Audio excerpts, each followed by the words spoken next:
तो आज की वीडियो में मैं बात करने वाला हूँ क्लास 10 के मैथ्स के चैप्टर 2 के बारे में, जो कि होने वाला है क्वाड्रेटिक पॉलिनोमियल। इसकी मैं तुम्हें कुछ ऐसी टिप्स देने वाला हूँ जिनको सुनने के बाद और उसे अप्लाई करने के बाद तुम्हारा एक भी नंबर तुम्हारी बोर्ड एग्जाम में चैप्टर 2 के अकॉर्डिंग नहीं कटने वाला है। और मैं लास्ट में तुम्हें कुछ ऐसे क्वेश्चन देने वाला हूँ जो तुम्हारे पेपर में आने के चांसेस अलग ही लेवल की प्रोबेबिलिटी है। उनमें से एक या दो क्वेश्चन तो डेफिनेटली तुम्हारे पेपर में आएंगे और नहीं भी आएंगे, लाइक दो तो आएंगे ही, और बाकी वाले जो है तुम्हारा कंसेप्ट बूस्ट करेंगे, इसलिए उन क्वेश्चंस को जरूर ट्राई करना। सबसे पहले मैं तुम्हें बता देता हूँ कि तुम्हें लाइक किस तरीके से इस चैप्टर 2 को पढ़ना है। देखो क्या करना है तुम्हें, चैप्टर 2 में ज़्यादा कुछ है नहीं, लाइक बस फैक्टराइजेशन मेथड है क्वाड्रेटिक पॉलिनोमियल का, और स्टार्टिंग में बस आपको जीरोज निकालनी होती है। जीरोज वाला तो मैं तुम्हें यही समझा देता हूँ, जब लाइक पैराबोलास जो होते हैं, लाइक वो जो ग्राफ होता है क्वाड्रेटिक पॉलिनोमियल का, उसे पैराबोला बोलते हैं, वो एक्स एक्सिस को जितने बार काटेगा उतनी जीरोज हो जाएंगी। तो बस ये सिंपल है। पर हाँ, इसमें से क्वेश्चन बन जाता है, जैसे फॉर एग्जांपल जो पैराबोला है या फिर कोई अलग ग्राफ है, पैराबोला नहीं काउंट होगा जब वो क्वाड्रेटिक का नहीं है। तो ऐसा कोई ग्राफ है जो कि एक्स एक्सिस को 2 से ज़्यादा बार काट रहा है, तो फिर वहाँ पर तुम्हें क्वेश्चन दे देंगे क्या ये क्वाड्रेटिक पॉलिनोमियल का ग्राफ है, तो ये नहीं होगा, क्योंकि ये फिर क्यूबिक या फिर बाई क्वाड्रेटिक का बन जाएगा, जो उससे ज़्यादा वाली जीरोज का होता है। क्योंकि एटमोस्ट यानी कि मैक्सिमम नहीं, क्वाड्रेटिक पॉलिनोमियल में तो एटमोस्ट होता है कि 2 जीरोज होंगी, लेकिन क्वाड्रेटिक रूट में, मतलब वो जो क्वाड्रेटिक वो वाला इक्वेशन आ जाता है जिसमें इक्वल टू 0 हो जाता है, लाइक वो इक्वेशन जो हो जाती है उसमें देखो एटमोस्ट नहीं कहेंगे, उसमें हमेशा ही 2 जीरोज होती हैं या फिर 2 रूट्स होते हैं, उसमें रूट्स होते हैं, और क्वाड्रेटिक पॉलिनोमियल में जीरोज होती हैं। तुम्हें इन दोनों के बीच में डिफरेंस समझना होगा।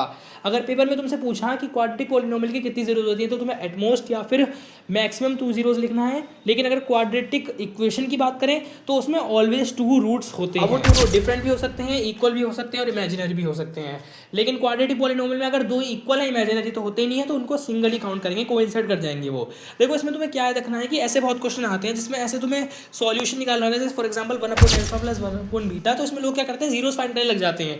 और ऐसे क्वेश्चन में मोस्टली ऐसे क्वाड्रेटिक पॉलिनोमियल होते हैं जिनकी तुम जीरोस निकाल ही नहीं पाओगे फैक्टराइजेशन करके या फिर क्वाड्रेटिक फॉर्मूला लगाकर। और तुम चाहो तो क्वाड्रेटिक फॉर्मूला लगा सकते हो क्वाड्रेटिक पॉलिनोमियल वाले चैप्टर में, पर एमसीक्यू वाले में ज़्यादा करना, क्योंकि हो सकता है कि वो तुम्हारा नंबर काट ले एग्जामिनर, क्योंकि चैप्टर 2 से। बस एक बार चेक करो कि फैक्टराइजेशन से हो रहा है और नहीं हो रहा। अगर नहीं हो रहा तो डेफिनेटली तुम्हें क्या करना है, सम ऑफ जीरो और प्रोडक्ट ऑफ जीरो के पास जाना है, उन दोनों को निकाल लो। उसके बाद वो जो 1/α और प्लस 1/β है उसको सिंप्लीफाई करो, तुम्हारा आंसर निकल आएगा। अगर तुम्हें कोई क्वाड्रेटिक पॉलिनोमियल दे रखा है जिसमें ए बी वगैरह की वैल्यू दे रखी है और उसमें एक्स की है, लेकिन तुम्हें एक्स की वैल्यू दे रखी है, फिर उसके लाइक जीरोस दे रखे हैं, तो तुम एक्स की जगह उस वैल्यू को पुट कर दो और इक्वेशंस बना लो, और उसे सॉल्व कर तुम निकाल सकते हो ए या बी या फिर जो भी अल्फाबेटिक नंबर में। वो एक बहुत इंपॉर्टेंट चीज़ जो तुम कर लोगे तो तुम्हारे सारे क्वेश्चन बन जाएंगे चैप्टर से, वो है क्लास 9 की सारी आइडेंटिटीज याद कर लो चैप्टर 2 की, क्योंकि आइडेंटिटी रिलेटेड ही क्वेश्चन आ जाते हैं। यानी कि मैं कह रहा हूँ कि a² - b² और ऐसी जितनी भी आइडेंटिटी होती है, a + b + c का होल स्क्वायर और a³ - b³, ये सब याद कर लो, बस तुम्हारे सारे क्वेश्चन बन जाएंगे। और वो क्वाड्रेटिक पॉलिनोमियल बनाने का भी फॉर्मूला याद रखना।